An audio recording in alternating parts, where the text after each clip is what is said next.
This is the latest news, summary of global geopolitics. Please like and write your comments. They are very important to us. Ex-NATO Secretary General Rasmussen announced the possibility of sending alliance troops to Ukraine. NATO troops can take part.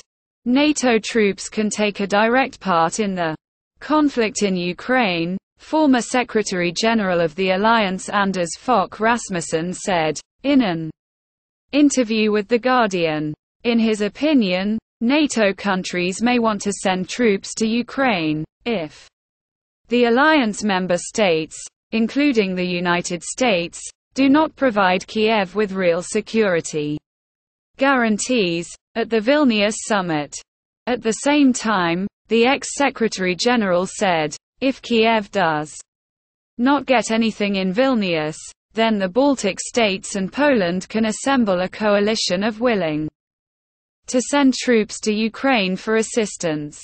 On June 7, NATO Secretary General Jens Stoltenberg assessed the possibility of Ukraine joining the North Atlantic Alliance, in the event of its defeat in the conflict with Russia.